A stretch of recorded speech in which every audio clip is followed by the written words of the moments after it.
ஞானானந்தமயம் தேவம் நிர்மலஸ்படிகாகிருதிம் ஆதாரம் சர்வ வித்யானாம் ஹயக்ரீவம் பாஸ்மகே. நெக்ஸ்ட் ஜென் அஸ்ட்ரோ டிவி நேயர்களுக்கு அஸ்ட்ரோ கேஎஸ் ஐயங்காரின் பணிவான நமஸ்காரங்கள். சனி வக்ரம் 15/7/2026 30/11/2026 வரணும் உண்டான காலகட்டத்தில் சனி பகவான் வக்கரமாகிறார். முதல்ல சனி பகவான் வக்கரம் என்னைக்கு ஆகிறார் அப்படின்னா ஆனி மாதம் 31ஆம் நாள் புதன்கிழமை சனி வக்கரமாகுது. சரி, வக்கரம்னா என்ன அப்படின்னு பார்க்கும்பொழுது, வக்கரம் அப்படின்னு சொல்லும்பொழுது அதாவது வருட கிரகங்கள்னு சொல்லக்கூடிய குரு சனி இந்த 2 கிரகங்களுக்கும் சரி, மற்றபடி சுக்கிரன் செவ்வாய் மற்றும் புதன் இந்த 3 கிரகங்களுக்கும் வக்கரகதி நிச்சயமாக உண்டு. என்னென்னா சூரியனிலிருந்து அதாவது எந்த ஒரு கிரகமோ அந்த கிரகத்திலிருந்து 5ஆம் இடத்திற்கு சூரியன் வரும்பொழுது, அதுவும் சனிக்கு பார்த்தோம்னா சனிக்கு 5ஆம் இடத்தில் சூரியன் வரும்பொழுது வக்கரகதி ஆரம்பமாகிறது. 9ஆம் இடத்துல வரும்பொழுது வக்கர நிவர்த்தி அடையும். இது ஒரு முறையும் வரக்கூடியது. ஒரு தடவைக்கு 2.5 வருஷம் ஒரு சனி பகவான் ஒரு ராசியில் இருக்கார் அப்படின்னா 2 முறை வக்கர அடையக்கூடிய வாய்ப்புகள் மிகவும் அதிகம். அதாவது ஒரு வருஷத்துக்கு ஒரு தரம் அடையக்கூடிய வாய்ப்புகள் நிச்சயமாக உண்டு. சரி, இந்த சனி வக்கரம் அப்படின்னும் பொழுது அவருடைய வலிமை சற்று கம்மியாக கூடும். இதனால் என்ன அப்படின்னா கெடு பலன்கள் அவரால் கெடு பலன்கள் கொண்ட ராசிக்காரர்களுக்கு சற்று அதாவது இளைப்பாறக்கூடிய வாய்ப்புகள் உண்டு, மூச்சு விடக்கூடிய வாய்ப்புகள் உண்டு. அதாவது 7.5 சனி, அஷ்டமத்து சனி, அர்த்தாஷ்டம சனியெல்லாம் நடக்கிறவர்களுக்கு கொஞ்சம் பிரச்சனைகள் சிறிது காலம் நிச்சயமாக நகர்ந்து செல்லக்கூடிய வாய்ப்புகள் உண்டு. சரி, இப்போது சனி பகவான் என்ன ராசியில் இருக்காருன்னு பார்ப்போம். அதாவது மீன ராசியில் இருக்கார், உத்திரட்டாதி 3ஆம் பாதத்தில் இருக்கார். 3ஆம் பாதத்தில் வக்கரகதி அடையார் 15/7/2026. அதுக்கப்புறம் 31/8 அப்போ பார்த்தோம்னா 2ஆம் பாதத்துக்கு வரார். அதாவது உத்திரட்டாதி 2ஆம் பாதத்துக்கு வரார். அதற்கு பிறகு 30/10/2026 அப்படி பார்த்தோம்னா அன்னைக்கு 1ஆம் பாதத்துக்கு வரார். அதற்கு பிறகு 30/11/2026க்கு 1ஆம் பாதத்திலிருந்து வக்கர நிவர்த்தி அடைகிறார். சரியா? வக்கர நிவர்த்தி பலன்கள் தனியாக பார்ப்போம். இப்போ வக்கரத்தினுடைய பலன்கள் என்னன்னு பார்ப்போம். இந்த காலகட்டத்தில் சனி பகவானுடைய வலிமை குன்றி இருக்கக்கூடும். அதனால் கோச்சார பிரகாரம் வரக்கூடிய பிரச்சனைகள் இன்னல்கள் சற்று கம்மியாகக்கூடிய வாய்ப்புகள் நிச்சயமாக உண்டு. அதுவும் இந்த 7.5 சனியில் இருக்கிறவா கும்பம், மீனம், மேஷம் இந்த 3 ராசிக்காரர்களுக்கும் 7.5 சனி போயின்னு இருக்கு. அது தவிர பார்த்தோம்னா தனுசு ராசிக்காரர்களுக்கு 4ஆம் இடத்துல அர்த்தாஷ்டம சனி, சிம்ம ராசிக்காரர்களுக்கு அஷ்டமத்து சனியும் போயின்னு இருக்கு. இந்த காலகட்டத்தில் இவாளுகெல்லாம் சற்று பிரச்சனைகள் சற்று குறையக்கூடிய காலகட்டமாக இருக்கும். ஒரு சுமூகமான நிலைமை வரக்கூடிய வாய்ப்புகள் நிச்சயமாக உண்டு.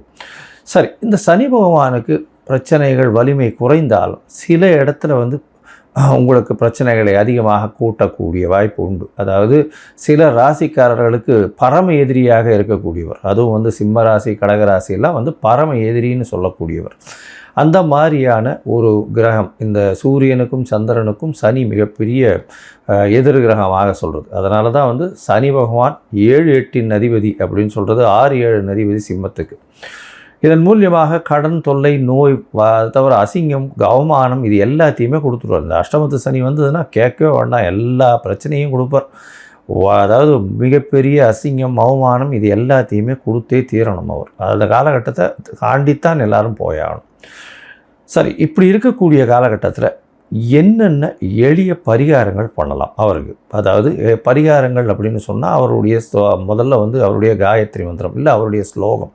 அதாவது ஸ்லோகம்னு சொல்லணுமே ஆனால் நீலாஞ்சன சமாபாசம் ரவிபுத்திரம் ஜமாக்கிரம் மாயா மார்த்தாண்ட சம்பூதம் தம் நமாமி சனேஸ்வரம் அப்படின்ற இந்த ஸ்லோகத்தை சொல்லிக்கொண்டு வருவதன் மூலியமாக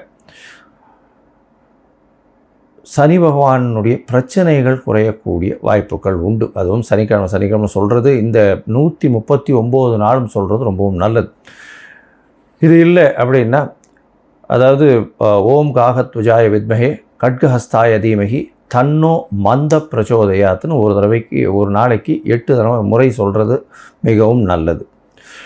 சரி, இதை விட கொஞ்சம் இதுவாக இருந்ததுன்னா பக்கத்தில் இருக்கிற கோவில்களுக்கு போயிட்டு வர்றது. அதாவது சனீஸ்வரன் நவக்கிரக சன்னதியில் சனீஸ்வரனை சனிக்கிழமை வழிபட்டு வருது. ஆஞ்சநேயர், அது தவிர விநாயகர், இவர்கள் இருவரும் கட்டினவர்கள், அதாவது சனீஸ்வரனை கட்டியவர்கள்னு சொன்னவார். அதனால் இவர்களை இவர்களை சேவிச்சுட்டு வர்றதன் மூலியமாக உங்களுடைய பிரச்சனைகள் நிச்சயமாக விலகக்கூடும். இது தவிர பார்த்தீங்கன்னா சனி பகவானுக்கு உண்டானது எள்ளு.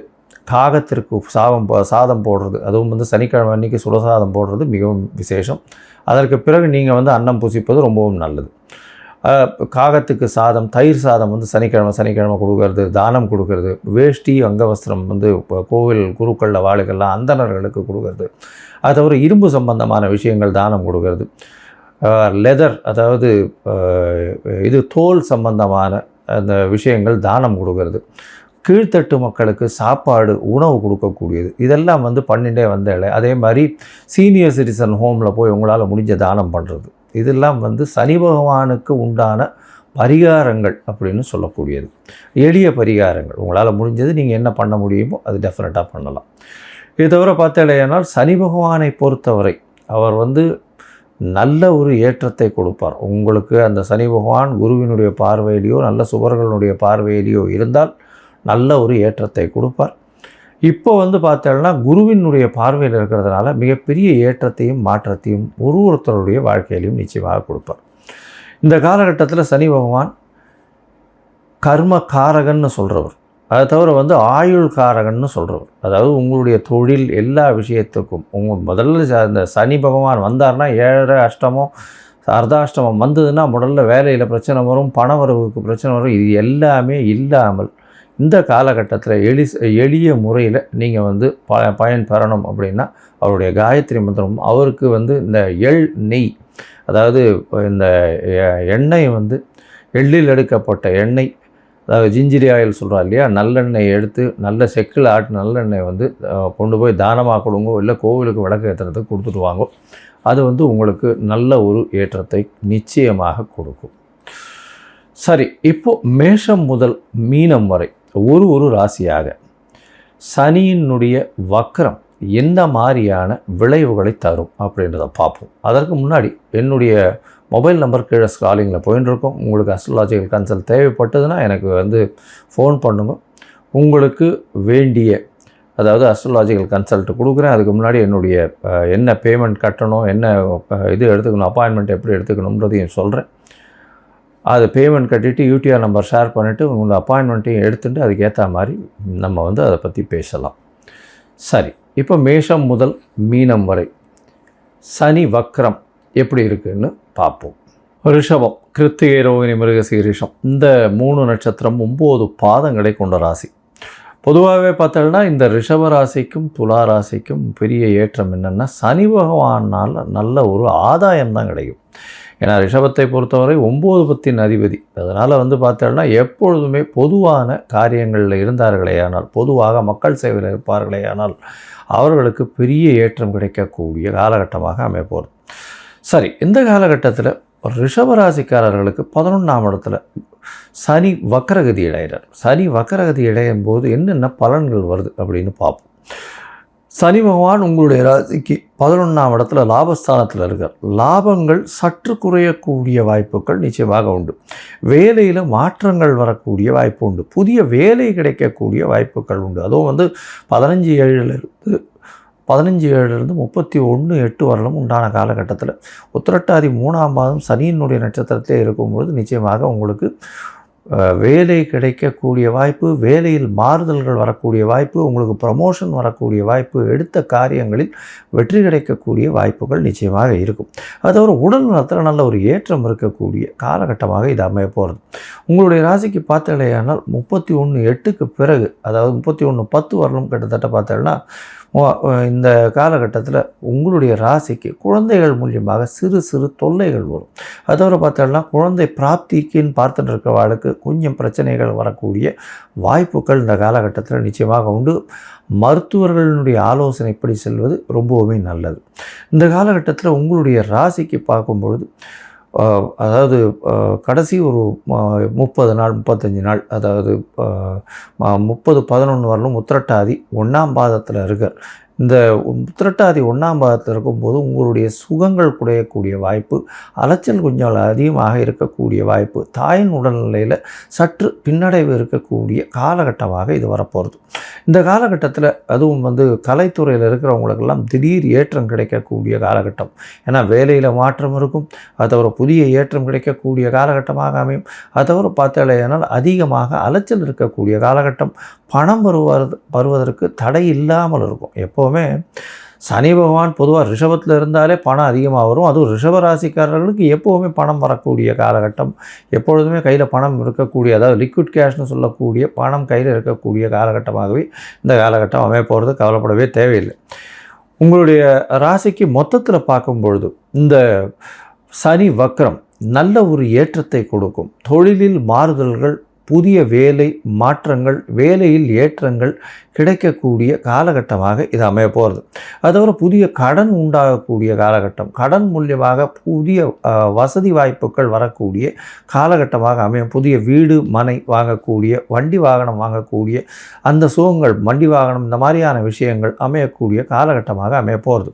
உங்களுடைய ராசிக்கு குழந்தை பிராப்திக்கு இந்த காலகட்டத்தில் பார்த்துட்டு இருந்தேனால் சனி பகவானுடைய பார்வை இருக்கிறதுனால சிறு சிறு தொல்லைகள் வரக்கூடிய வாய்ப்பு, அதாவது மருத்துவர்களின் ஆலோசனைப்படி செல்வது மிகவும் நல்லது.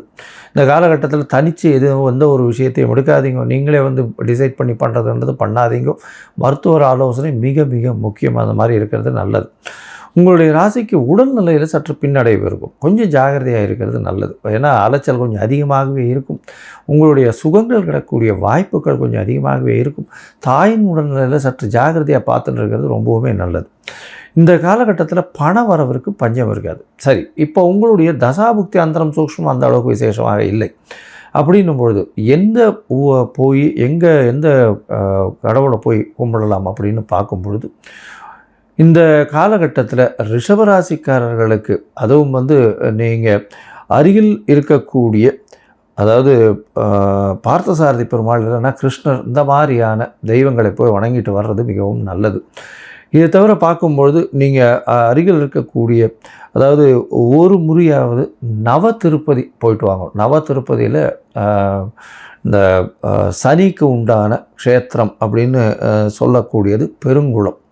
அது போய் பார்த்து சேவிச்சுட்டு வாங்கும். அதன் மூலியமாக உங்களுக்கு வரக்கூடிய எல்லா பிரச்சனைகளும் போகும்.